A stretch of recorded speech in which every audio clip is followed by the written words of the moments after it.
দুই থানার ঠিক মাঝখানের বিলে খুঁজে পাওয়া যায় একটা পচা গলা লাশ। এখন নিজেকে হিরো প্রমাণ করতে দিলীপ নামের অফিসার সেই ডেড বডি থানায় এনে তার অধীনে ইনভেস্টিগেশন করতে থাকে, কিন্তু এরপরেই তার চোখের সামনে এমন সব রহস্য ফুটে ওঠে যা তাকে ভেতর থেকে একদম শেষ করে দেয়। মানুষ যে নিজের স্বার্থে কতটা নিচে নামতে পারে তা তুমি দেখলে চমকে যাবে। কাহিনী যত আগাতে থাকে ততই যেন জট পাকিয়ে যায় একটা ডেড বডি নিয়ে। তো সেই পুরো কাহিনী জানাতে চলো শুরু করি আজকে thriller horror movie purusha প্রেথামের explanation. মুভির শুরুতেই আমরা দিলীপ নামের একজন মাঝবয়সী পুলিশ কনস্টেবলকে একটা বারে বসে থাকতে দেখি। সে এখানে তার সাব ইন্সপেক্টর সাবেস্টিয়ানের সাহসিকতার গল্প বাড়ির সবাইকে খুব রসিয়ে রসিয়ে শোনাচ্ছিল। তার কথা শুনে মনে হয় সাবেস্টিয়ান যেন সিনেমার কোনো অ্যাকশন হিরো, যে একাই 10-12 জন গুন্ডাকে নিমেষে কুপকাত করে দিতে পারে। প্রমাণ হিসেবে সে আলিফ নামের এক এলাকার কুখ্যাত গুন্ডার উদাহরণ টেনে আনে। সে সবাইকে হাত নেড়ে নেড়ে বোঝাতে থাকে যে সাবেস্টিয়ান কতটা নির্মমভাবে সেই গুন্ডাকে পিটিয়ে সোজা করে দেয়। তার গল্প বলার ভঙ্গি দেখে সবাই মুগ্ধ হয়ে সেই পুলিশের বীরত্বের কথা গিলতে থাকে। বারের আবছা আলোয় দিলীপের এই নিখুঁত গল্প বলার স্কিল রীতিমতো একটা অন্যরকম আবহাওয়া তৈরি করে। এবার মুভি চলে যায় ফ্ল্যাশব্যাক সিনে, যেখানে সাবেস্টিয়ান পুলিশ স্টেশনে আলিফ নামের সেই গুন্ডাকে বেদম পিটাচ্ছে। ঠিক সেই সময় সেখানে ছেলেটার বয়স কমা এসে প্রবেশ করে। সে উল্টো সাবেস্টিয়ানকে অনুরোধ করে যেন তার ছেলেকে আরো কিছুক্ষণ ধরে পেটানো হয়, কারণ এই ছেলে তার মায়ের কোনো কথাই ঠিক মতো শোনে না এবং একমাত্র পুলিশই তাকে সঠিক পথে আনতে পারবে বলে সে বিশ্বাস করে। তারা স্টেশন থেকে বের হওয়ার সময় দিলীপ সেই অসহায় মায়ের হাতে সেবাস্টিয়ানের ফোন নাম্বার ধরিয়ে দেয়। এবার সেবাস্টিয়ান সে মাকে বলে দেয় যে কোনো দরকার হলে সে যেন সরাসরি তাকে কল করে। যাই হোক, সিন বর্তমানে ফিরে আসে, যেখানে সেবাস্টিয়ান নিজেই বারে বসে তার গল্প বলছিল।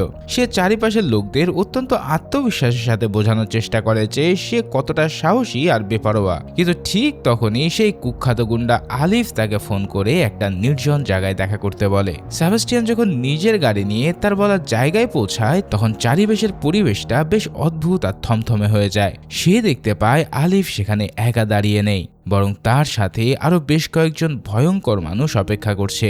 ইতিমধ্যে পরিবেশটা এমন ভয়ানক হয়ে ওঠে যে যে কোনো মুহূর্তে বড় দুর্ঘটনা ঘটে যেতে পারে। তো এতগুলো গুন্ডা দেখে সেবাস্টিয়ান মনে মনে খুব ভয় পেয়ে যায়, কিন্তু সে তার ভয়কে সাইডে রেখে বীর দপে গাড়ি নিয়ে বেরিয়ে আসে। সে তাদের মুখোমুখি হয়ে দাঁড়ায়, কিন্তু তাদের মধ্যে অদৌ কোনো মারামারি বা এরকম কিছু ঘটে না। ঠিক তখনই গল্পে একটা বিশাল টুইস্ট চলে আসে। আলিফ নিজের পকেট থেকে মদের বোতল বের করে এবং অফিসারের কাছে একটা অদ্ভুত ভিক্ষা চায়। সে অনুরোধ করে যেন তার মা যখনই ফোন করে অফিসার যেন ফোনটা ধরে এবং প্রতিদিন সকালে গুড মর্নিং মেসেজের রিপ্লাই দেয়, কেননা তার মা তাকে গত 2 দিন ধরে কোনোভাবে বাড়িতে ঢুকতে দিচ্ছে না। এরপর তারা সবাই মিলে সে নির্জন জায়গায় বসে আয়েশ করে মদ খেতে থাকে। এদিকে বারে বসে থাকা মানুষদের কাছে সেবাস্টিয়ান সম্পূর্ণ মিথ্যা গল্প বলে যে সেখানে নাকি এক ভয়ানক লড়াই ঘটেছিল। তার গল্প অনুযায়ী সেই গুন্ডাদের সাথে লড়াই করতে করতে নাকি সে অজ্ঞান হয়ে যায় এবং জ্ঞান ফেরার পরে দেখে সবাই পালিয়ে গেছে।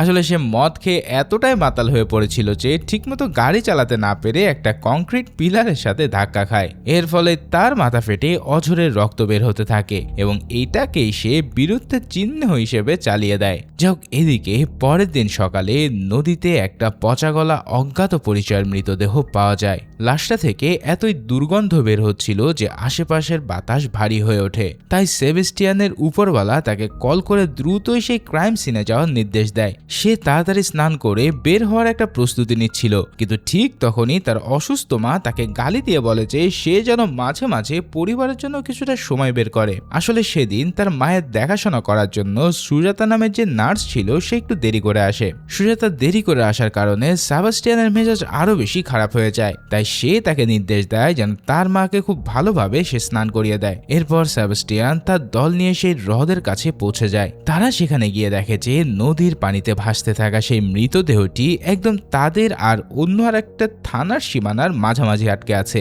এখন লাশটা যদি কোনোভাবে ভাসতে ভাসতে আর 1 ইঞ্চিও এদিক সরে যায় তবে সেটা তাদের সীমানার বাইরে চলে যাবে। তাই তারা অধীর আগ্রহে নদীর পাড়ে দাঁড়িয়ে অপেক্ষা করতে থাকে যে কখন লাশটা অন্য থানায় ঢুকবে।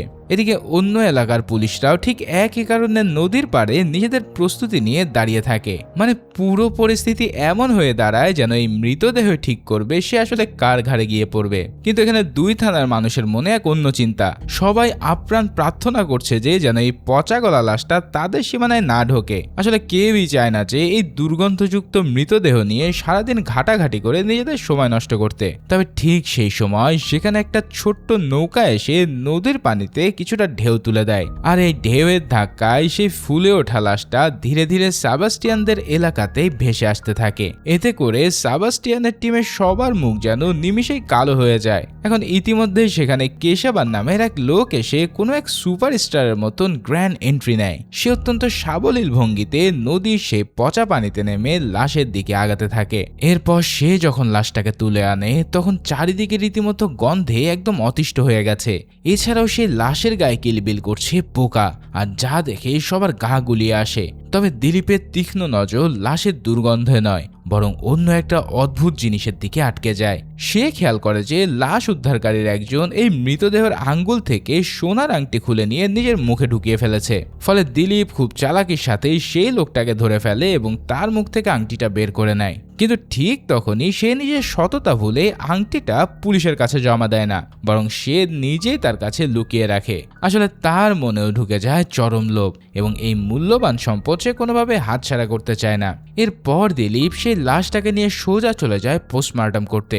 সেখানে তার সাথে আরেকজন পুলিশ অফিসারের সাথে দেখা হয়, যে কিনা নিজেও একটা অজ্ঞাত পরিচয়ের লাশ নিয়ে এখানে এসেছে। তারা দুজনে মিলে নিজেদের এই জঘন্য কাজের ধরন নিয়ে বেশ কিছুক্ষণ হতাশা প্রকাশ করে। এরপর মর্গ থেকে নিজের কাজ শেষ করে দিলীপ দ্রুত বাড়ি ফেরে। তবে এইখানে দেখা যায় যে তার শরীর থেকে এখনো লাশের সেই উৎকট গন্ধ বের হচ্ছে। তাই সে তাড়াতাড়ি গোসল সেরে নেয় এবং এই বাজে গন্ধ লুকানোর জন্য একটা সিগারেট ধরায়। কিন্তু তার মেয়ে মৃদুলা বাবার এই ধরনের কাজ আর দুর্গন্ধ নিয়ে চরম বিরক্ত প্রকাশ করে। আসলে সে চায় তার বাবা যেন পুলিশের এই নোংরা ডিউটিগুলো বাদ দিয়ে একটা সম্মানজনক কাজ করে। মৃদুলা তার বাবাকে জানায় যে তার শাশুড়ির বুকে প্রচন্ড ব্যথা হচ্ছে এবং তাকে দ্রুত হসপিটালে নিয়ে যেতে হবে। সে তার বাবার কাছে সাহায্য চায় যেন তিনি নিজে গিয়ে এই বিপদের সময় তাদের পাশে থাকেন। তবে দিলীপ তার মেয়ের এই অনুরোধ খুব সহজে এড়িয়ে যায় এবং জানায় যে তাকে রাতের বেলা আবারও লাশের পাহারায় ফিরে যেতে হবে। এভাবেই দেখতে দেখতে 3টা দিন পার হয়ে যায়, অথচ কেউই সেই অজ্ঞাত লাশটাকে শনাক্ত করতে মর্গে আসে না। ফলে হসপিটালের স্টাফরা দিলীপকে পরিষ্কার জানিয়ে দেয় যে তাদের লাশ রাখার ফ্রিজ ইতিমধ্যে ভর্তি হয়ে গেছে। তাই তো তারা পুলিশকে নির্দেশ দেয় যেন এই পচা লাশটা খুব দ্রুত মর্গ থেকে সরিয়ে ফেলা হয়। ঠিক এই বিপদের মুহূর্তে দিলীপ তার সাব ইন্সপেক্টর সাবাস্টিয়ানকে কল করে পুরো পরিস্থিতির কথা বুঝিয়ে বলে। কিন্তু সাবাস্টিয়ান তখন নিজের একটা আলাদা ব্যক্তিগত সিক্রেট মিশনে ব্যস্ত ছিল।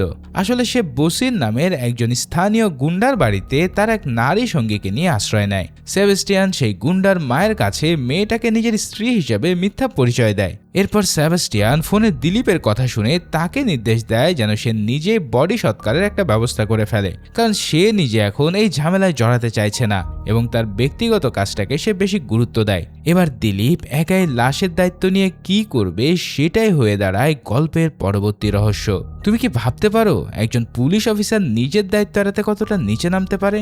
তো দিলীপ তখন সাবাস্টিয়ানের কাছ থেকে কোনো সাহায্য না পেয়ে লাশটাকে নিয়ে সোজা একটা সরকারি গোরস্থানে চলে যায়। সে গোরস্থানের ওই অন্ধকার পরিবেশে গোপালান আর সানি নামে দুজন গোরখোদককে খুঁজে বের করে। এই দুই ব্যক্তি সবসময় নেশায় ডুবে থাকতো এবং আজও তার কোনো ব্যতিক্রম হয় না। দিলীপ তাদের নির্দেশ দেয় যে ওই পচা লাশটাকে গোরস্থানের একটা নির্দিষ্ট কোণায় থাকা কচু গাছের পাশে কবর দিয়ে দিতে। সে তাদের হাতে লাশের যাবতীয় তথ্য লেখা একটা ছোট্ট বোতল ধরিয়ে দেয়, যা নিয়ম অনুযায়ী লাশের সাথে মাটিতে পুঁতে ফেলার কথা। তবে শুধু নির্দেশ দিলেই যে কাজ হবে না সেটা দিলীপ খুব ভালো করেই জানে। শেষমেশ কাজটা ঠিকঠাক মতো আদায় করার জন্য সে ওই দুজনকে এক বোতল সস্তা মদ ঘুষ দিয়ে দেয়। তবে এর পরের দিন সকালে মুভির আর একটা নতুন সিনে পুলিশ স্টেশনে সুজান নামের একটা নারী এসে হাজির হয়। এই নারী মূলত তার নিখোঁজ স্বামীর খোঁজে এখানে এসেছে, যে কিনা গত 6 মাস ধরে রহস্যজনকভাবে গায়েব হয়ে আছে। সুজান পুলিশকে জানায় যে সে মৃতদেহ শনাক্ত করার জন্য মর্গে গিয়েছিল, কিন্তু হসপিটাল কর্তৃপক্ষ তাকে বলে যে লাশটা সেখান থেকে সরিয়ে ফেলা হয়েছে। তাই সে সোজা সেবাস্টিয়ানের সাথে দেখা করে তার স্বামী ববির একটা ছবি দেখায়। ববির বয়স বর্তমান ৪৫ বছর হওয়ার কথা। সেবাস্টিয়ান এবার ছবিটা খুব ভালো করে পরীক্ষা করে এবং সে সুজানকে জানায় যে নদীর পাড়ে পাওয়া ওই লাশের সাথে ববির চেহারার কোনো মিল নেই। এছাড়াও সে খুব আত্মবিশ্বাসের সাথে বলে দেয় যে লাশটা ইতিমধ্যে গোরস্থানে কবর দেওয়া হয়ে গেছে, তাই সেটা দেখার আর কোনো সুযোগই নেই। এই কথা শুনে সুজানের চেহারায় একটা স্পষ্ট হতাশা ফুটে ওঠে।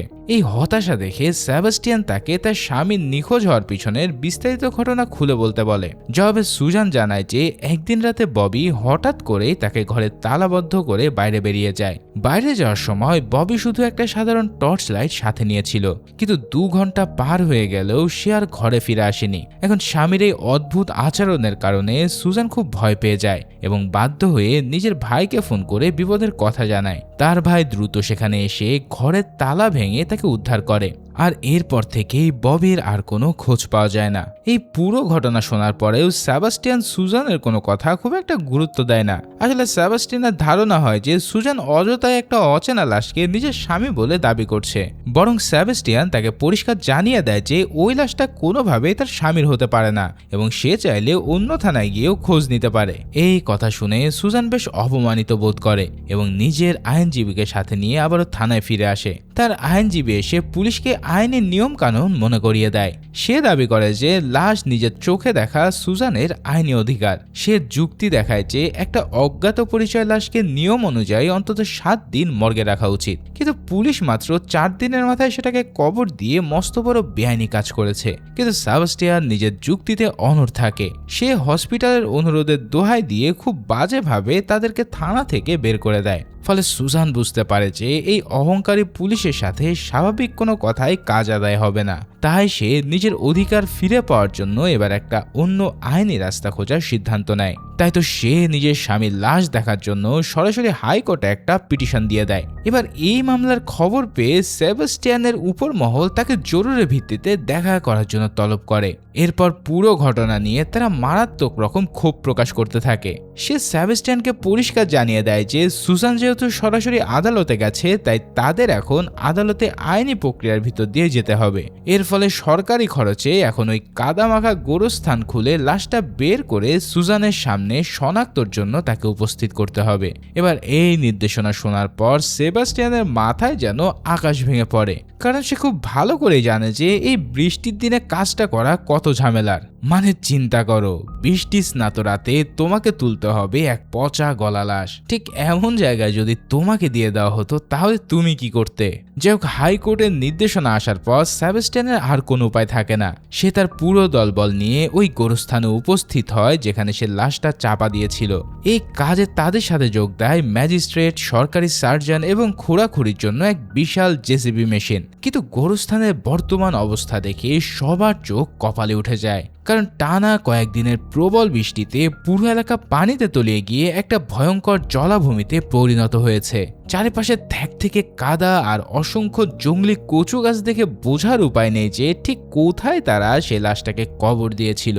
ফলে সেবাস্টিয়ান খুব স্বাভাবিকভাবে দিলীপের কাছে জানতে চায় যে লাশের আসল লোকেশনটা কোথায়। এখন দিলীপ নিজেও এই বদলে যাওয়া পরিবেশ দেখে রীতিমতো থ মেরে যায়। এরপর সে আমতা আমতা করে বলতে থাকে যে সেদিন যারা কবর খুঁড়েছিল তারা এই মুহূর্তে এখানে উপস্থিত নেই। ফলে সঠিক জায়গাটা নিখুঁতভাবে বের করা তাদের জন্য বেশ কঠিন চ্যালেঞ্জ। আসলে সানি কিছুদিন আগে অতিরিক্ত মদ খেয়ে নাকি মারা গেছে, আর গোপালানকে কোনোভাবে ফোনে পাওয়া যাচ্ছে না। তাই দিলীপ নিজের আবছা স্মৃতি হাতড়ে কচু গাছের পাশে একটা আনুমানিক জায়গা দেখিয়ে দেয়। এরপর সেই জায়গা ধরে জেসিবি মেশিন দিয়ে অত্যন্ত সাবধানে মাটি খোঁড়ার কাজ শুরু হয়। ইতিমধ্যে সুজানও সে লাশ শনাক্ত করার জন্য সেখানে উপস্থিত হয়ে পড়ে, কিন্তু পুলিশ তাকে গাড়ির ভেতরে অপেক্ষা করতে বলে। অন্যদিকে দীর্ঘক্ষণ ধরে গোরস্থানের ওই নির্দিষ্ট এলাকা খোঁড়ার পরেও সেখানে লাশের কোনো চিহ্ন পাওয়া যায় না। একটা পর্যায়ে খোঁড়াখুড়ির পরিমাণ আরো বাড়িয়ে দেওয়া হলেও সেই কাঙ্ক্ষিত মৃতদেহের কোনো হদিসই মেলে না।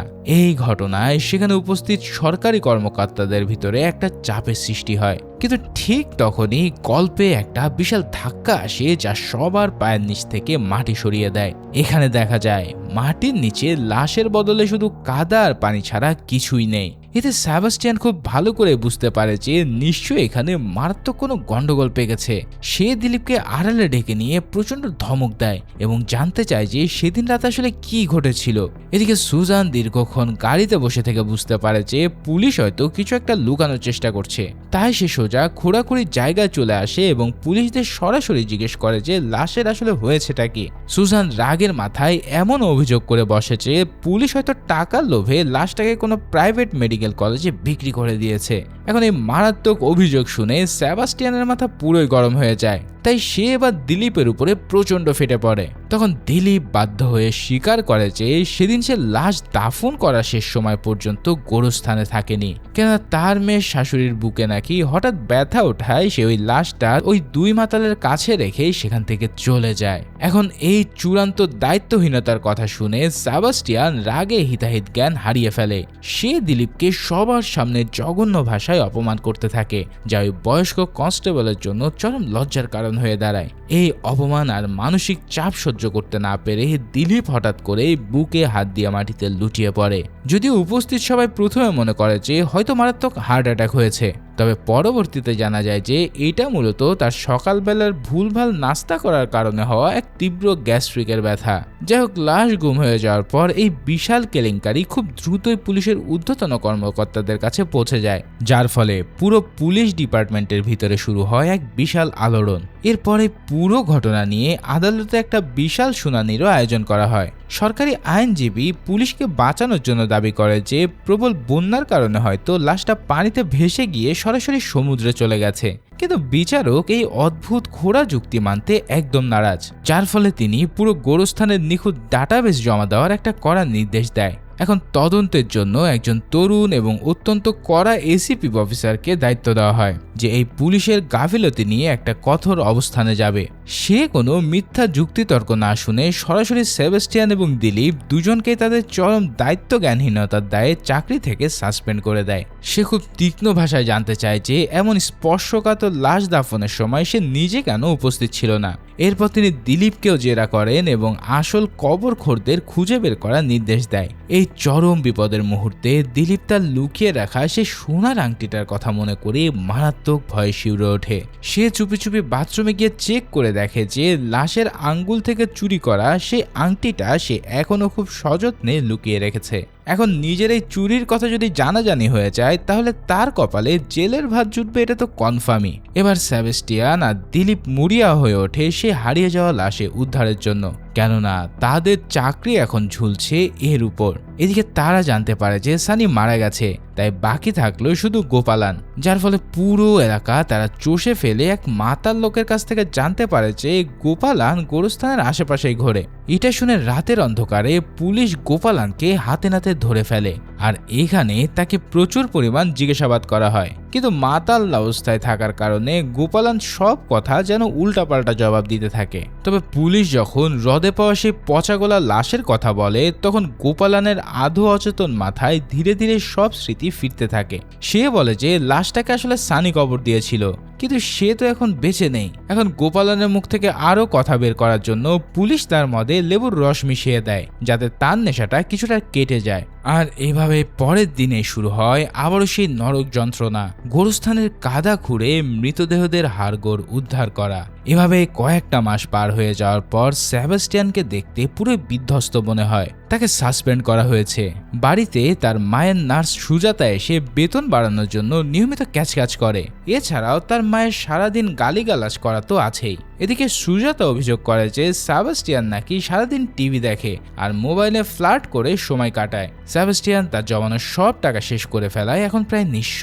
এমন সময় সে আর দিলীপ আবারও একটা আড্ডা দিতে বসে। দিলীপের উপরে সে চিৎকার শুরু করে যে তার জন্যই আজ তার এই দশা, কেননা সে চাইলে লাশটা 7 দিনের জন্য হসপিটালে রাখতে পারত। তাই রাগের মাথায় দিলীপ সেই সোনার আংটিটা বের করে সেবাস্টিয়ানকে দেখায়। এই আংটিটা দেখে তো সেবাস্টিয়ান পুরোই শিউরে ওঠে, কারণ সুজানের বয়ান অনুসারে তার স্বামী কোনো অলংকার পরতো না। তার মানে আংটিটা প্রমাণ করে যে এই লাশটা কোনোভাবেই সুজানের স্বামী ববির নয়। অর্থাৎ পুলিশ প্রথম থেকে সঠিক ছিল, কিন্তু প্রমাণ করতে তারা ব্যর্থ হয়েছে। তবে এই আংটি পাওয়ার পর সেবাস্টিয়ান কোনো আইনি লড়াইয়ের পথে না গিয়ে বরং চরম অসংলগ্ন আচরণ শুরু করে দেয়। সে এর আগে দিশাহারা হয়ে গিয়ে বারের ওয়েটারের সাথে মারামারি করে, তারপর রাস্তা দিয়ে হেঁটে যাওয়া সাধারণ মানুষদের সাথেও বিনা কারণে ঝামেলা পাকায়। এমনকি এটিএম বুথের কিছু লোক টাকা তুলতে দেখে সে তাদের চোর ভেবে মারধর করে। আর এভাবেই উল্টো নিজের কাজ করতে গিয়ে সেখানকার সিকিউরিটি আর পুলিশের হাতে মার খেয়ে সে সোজা জেলে চলে যায়। জেল থেকে সকালে ছাড়া পেয়ে যখন সে বাড়ি ফেরে তখন সে দেখতে পায় তার মা মাটিতে পড়ে আছে। সে তার অসহায় মাকে তুলে শুইয়ে দেয় এবং বাড়ির কাজ করতে থাকে। সে নিজের জীবন নিয়ে এতটাই হতাশ হয়ে পড়ে যে সে তার গার্লফ্রেন্ড সুজাতার কাছে গিয়ে সাহায্য চায়, যাতে সে তার অসুস্থ মায়ের দেখাশোনার জন্য বাড়ি ফিরে আসে। এদিকে গল্পের মোড় সম্পূর্ণ ঘুরে যায় যখন সুজাতা কাজ করার সময় সেবাস্টিয়ানের ঘরে ওই স্বর্ণের আংটি দেখতে পায়। এই আংটি দেখে সুজাতা কাঁদতে কাঁদতে সেবাস্টিয়ানকে জিজ্ঞেস করে এই আংটিটা তার নিজের স্বামীর, অর্থাৎ ওই অজ্ঞাত পরিচয় লাশটি আসলে ববির নয়, বরং সেটা ছিল সুজাতার নিজের স্বামীর। সেবাস্টিয়ান কথাটা শুনে তো হাসতে শুরু করে, কারণ সে এবার বুঝতে পেরে গেছে যে সুজান আসলে কোনো একটা জালিয়াতি করছে তাদের সাথে। তাই সে সাথে সাথে তার স্যারকে ফোন করে জানায় যে লাশের আসল পরিচয় পাওয়া গেছে, কিন্তু স্যার তাকে জানায় যে সুজান ইতিমধ্যে হাইকোর্টে সুপার ইম্পোজিশন টেস্টের মাধ্যমে প্রমাণ করে দিয়েছে যে ওই লাশটি তার স্বামীর এবং সে ডেথ সার্টিফিকেট নিয়ে ইতিমধ্যে আমেরিকার উদ্দেশ্যে পাড়ি দিতে চলেছে। তার মানে এখানে একটা বিষয় আমরা বুঝতে পারছি, সুজান হয়তো সুজাতার স্বামীকে খুন করেছে অথবা সে অন্য কোনোভাবে মারা গেছে, আর সুজান সেটাকে ব্যবহার করে নিজের পালানোর একটা রাস্তা তৈরি করে ফেলেছে। এদিকে সেবাস্টিয়ান সম্পূর্ণ একা, কেউ তাকে সাহায্য করতে রাজি নয়, বরং সবাই নিজেদের কাজ নিয়ে ব্যস্ত। তাই সে একাই সুজানের বাড়িতে গিয়ে হাজির হয় এবং চিৎকার করে বলতে থাকে যে সে কাউকে খুন করতে দেবে না। অন্যদিকে সুজানের আইনজীবীকে সে আক্রমণ করার চেষ্টা করে, এমনকি সুজানকেও সে একটা থাপ্পড় মারে। এই ঘটনায় সুজান ভয় পেয়ে স্বীকার করে যে ওই লাশটি আসলে তার স্বামীর নয়। তখন সে জানায় তার স্বামী ববি একটা পাষণ্ড ছিল এবং সে তাকে সবসময় মারধর করত, তাই সে তাকে ফেলে আমেরিকা পালানোর জন্য ওই ডেথ সার্টিফিকেটের নাটক সাজায়। এভাবে সুজান স্বীকারোক্তির পরপরই তার ভাই সেবাস্টিয়ানকে পিছন থেকে আক্রমণ করে মাটিতে ফেলে দেয়। মুহূর্তের মধ্যে পুরো বাড়িটা যেন একটা নরকে পরিণত হয়। এখন তাদের দুজনের মধ্যে চলা এই ধস্তাধস্তির মাঝেই উকিল খুব ভালো করে বুঝে যায় যে সুজান তার নিজ হাতে তার স্বামীকে খুন করেছে। এই সত্যটা বুঝতে পেরে সে আইনজীবী নিজের প্রাণ বাঁচাতে বাড়ি থেকে দৌড়ে পালায়, যার ফলে সুজান আর তার ভাই মিলে সেবাস্টিয়ানের মাথায় ভারী ফুলের টপ দিয়ে প্রচন্ড আঘাত করে। এই আঘাতের চোটে সেবাস্টিয়ান অজ্ঞান হয়ে গেলে তারা দুজনে মিলে তাকে বাড়ির পিছনের এক অন্ধকার কুয়োর ভিতরে ফেলে দেয়। কিন্তু দেখা যায় কুয়োর সেই ঠান্ডা পানি আর বৃষ্টির মধ্যে সেবাস্টিয়ানের জ্ঞান হঠাৎ করে ফিরে এসেছে। এরপর সে নিজের শরীরের শেষ শক্তি দিয়ে ওই মৃত্যুপরী থেকে ওঠার আপ্রাণ চেষ্টা চালাতে থাকে। তার চোখের সামনে তখন শুধু মৃত্যু ভয় আর ওই খুনি ভাই বোনদের উপরে প্রতিশোধ নেওয়ার এক তীব্র নেশা। এভাবেই সে নিজের সাথে লড়াই করে একসময় কুয়োর দেয়াল বেরিয়ে একদম উপরে উঠে আসে, কিন্তু বাইরে এসে সে দেখতে পায় সুজান আর তার ভাই গাড়ি নিয়ে পালানোর জন্য পুরোপুরি প্রস্তুত হয়ে আছে। কিন্তু ঠিক তখনই সেবাস্টিয়ান তাদের গাড়ির সামনে এসে ভিড়ের মতো দাঁড়ায়। এই দৃশ্য দেখে সুজানের ভাই গাড়ি চালিয়ে সেবাস্টিয়ানকে চাপা দিয়ে মেরে ফেলার চেষ্টা করে, কিন্তু সেবাস্টিয়ান নিজের দক্ষতায় তাদের আক্রমণ রুখে দিয়ে দুই ভাই বোনকে বেদম প্রহার করে। আর এর পরের দৃশ্যে আমরা দেখি সেবাস্টিয়ান পুলিশ স্টেশনে বসে তার বাকি সদস্যদের কাছে নিজের এই বীরত্বের গল্প খুব রসিয়ে রসিয়ে শোনাচ্ছে। আসলে সে সবাইকে বোঝায় যে তার মার খেয়ে খুনিরা শেষ পর্যন্ত তার পায়ের কাছে পড়ে নিজের জীবনের ভিক্ষা চেয়েছে। শুধু তাই নয়, সে নিজের মহানুভবতা দেখাতে তাদের পালানোর জন্য বাসের ভাড়াও নাকি দিয়ে দিয়েছে। এবং তার এই অবিশ্বাস্য গল্প শুনে স্টেশনের বাকি পুলিশরা তাকে পুনরায় সুপার সেবাস্টিয়ান বলে সম্মান দিতে শুরু করে। তারা সবাই মিলে আলোচনা করতে থাকে যে সুজান হয়তো তার স্বামীর আসল লাশটা অন্য কোথাও লুকিয়ে রেখেছে। তবে মুভির একদম শেষ দৃশ্যে এসে এমন একটা সত্য সামনে আসে যা দেখে তুমি হাসতে হাসতে চেয়ার থেকে পড়েই যাবে। আসলে কুয়ো থেকে উপরে উঠে সুজানদের গাড়ি থামানোর দৃশ্যটা ছিল সেবাস্টিয়ানের জাস্ট একটা কল্পনা। বাস্তব চিত্রটা ছিল সম্পূর্ণ ভিন্ন এবং হাস্যকর, কারণ সে তখন সেই অন্ধকার কুয়োর ভিতরে আটকে থেকে বাঁচার জন্য সংগ্রাম করছিল।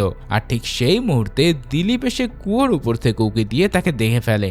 এরপর সেবাস্টিয়ানকে সে জানায় যে সুজানরা অনেক আগেই নাকি গাড়ি নিয়ে পালিয়ে গেছে। এভাবে নিজের অহংকার আর মিথ্যা গল্পের বেড়া জালে এক পুলিশ অফিসারের আসল রূপ আমাদের সামনে আসে। আর ঠিক এই সিনের মধ্যে দিয়ে এই অসাধারণ মুভিটাও এখানেই শেষ হয়।